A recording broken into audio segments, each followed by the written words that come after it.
review, and this time I've decided to go with one of my favorite authors and one of my favorite directors in the horror movie industry, and that would be Mr. Stephen King and George Romero.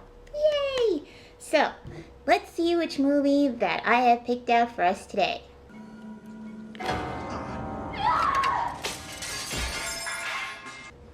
Okay, so for those who've never seen this movie before, I'll give you some context here.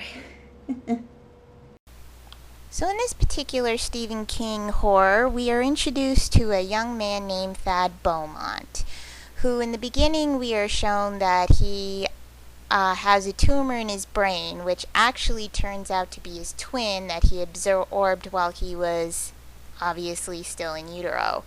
And we can see a bunch of sparrows attacking the hospital that he was at during his surgery, and then we skip forward to about 23 years later. We now see Thad as an adult. He has a family, and he's a university professor. And he's also a writer, which not very many people know because he goes by a pseudonym named George Stark. And someone wants to blackmail him into keeping his silence. Obviously, Thad is not into this, consults with his agents as to what he should do next, and he decides to retire George Stark. And in the process, he decides to go public with it in an article explaining how George Stark came to be, how he was retiring the pseudonym. It's actually interesting to note that Stephen King himself, around this time, was doing the same thing with the Richard Bachman novels, and this was around the time that he was sobering up from the drugs and alcohol that he had consumed during most of the 80s. We now skip to George Stark, who has developed into an entity onto his own, and he starts killing the people who are responsible for, how shall we say, retiring him. And we cut to the sparrows. The sparrows are something that we've discovered only Thad can hear and see. It was part, as he explains in the film, it's a part of his symptoms that he had when he had the tumor. Anyway, so since George Stark is essentially Thad, not to get anyone mixed up, Thad is, there are two entities here. It's kind of confusing at first, because when I first saw it, I was like, what's going on? Because I had not read the book. So we see Thad, and he's just as confused as anyone else is. The police are starting to question him. What's going on? Why are your fingerprints at the scene of the crime? That sort of thing. So he starts to wonder what's going on himself, because many of the things that are going on, he questions, is it possible that something I wanted so badly to exist, could it have possibly come into being by himself?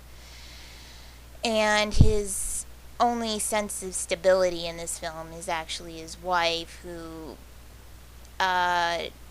becomes the voice of reason. Now we flash to the guy who tried to blackmail Thad into keeping his silence, and what Thad had threatened to do has now been done. And as we can see, once again, the sparrows are back, and Thad can hear them, he can see them, and he starts to explain to his wife just what the sparrows mean. This lady here becomes important later because she actually explains what the sparrows are and how they pertain to Thad.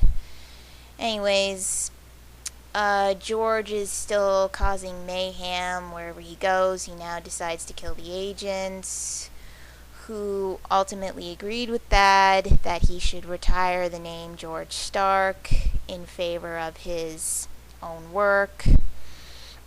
Obviously, George is not a fan of this at all. It's worth noting that the actor who plays Thad, Timothy Hutton, he played both Thad Beaumont and George Stark. At first, I didn't realize that because they had made up George Stark to look a little bit different from Thad. It wasn't actually until the end I realized that they were the exact same actor, which just goes to show how great of a performance this guy had put towards performing George Stark and Thad Beaumont as two different entities unto themselves, despite the fact that they had originated from one person. And he's almost completed his mayhem in New York. The cops believe that this is Thad. They wholeheartedly believe that Thad is somehow responsible. Thad escapes to his office. Well, at this point he doesn't escape, but he sees the sparrows and he's starting to realize, okay, they really, really do mean something. And as we discover, around this time, no, George really can't hear or see them at all. And as we can see, Thad just stabbed himself with his pencil, but it wasn't actually Thad, it was Stark. So whatever happens to Stark happens to Thad.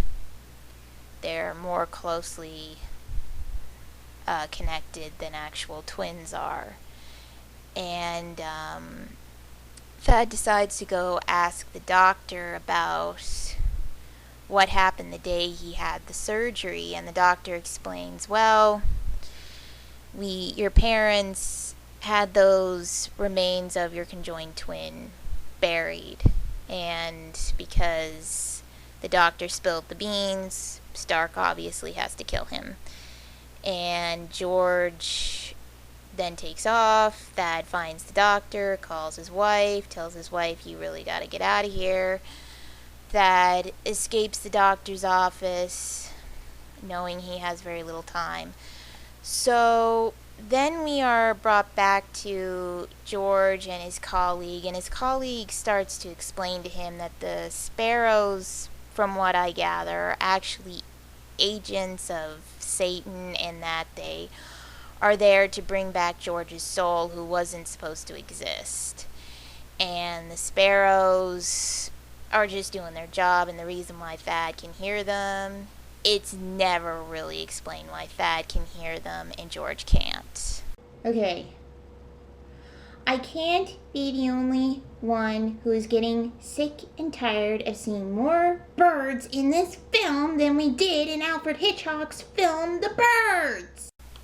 So anyways, as we can see, the guard that was posted outside Thad's house is now dead because Stark killed him and then kidnapped Beaumont's wife and children, and now he's at the cabin, and all he's telling Amy is that he just wants to talk to Thad.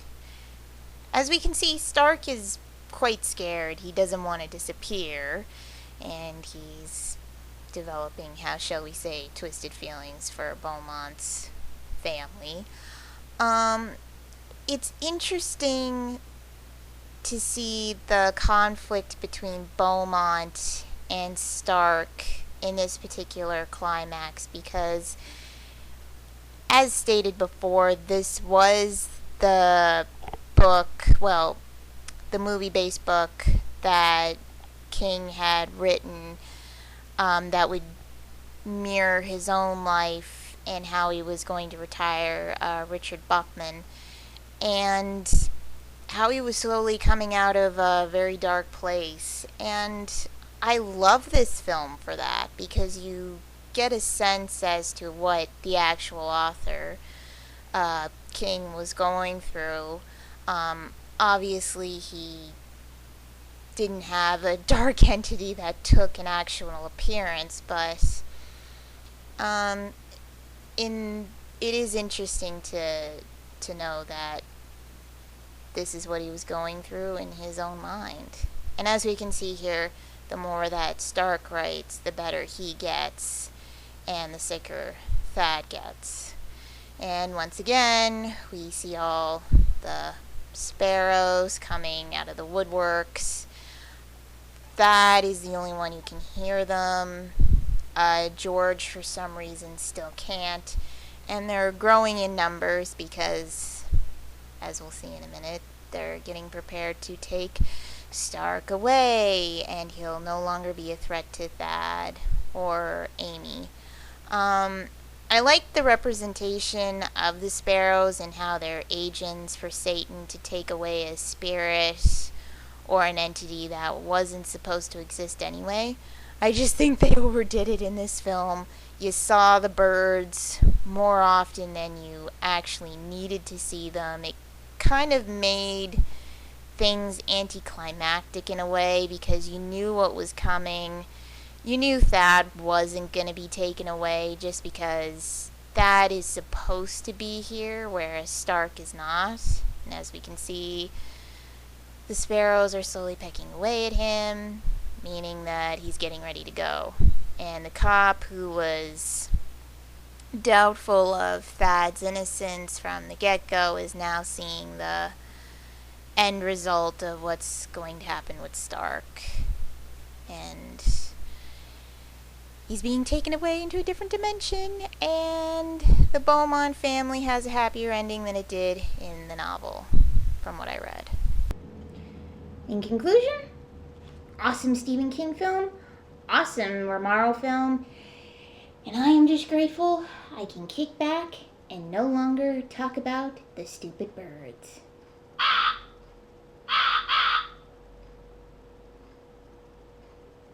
Until next time.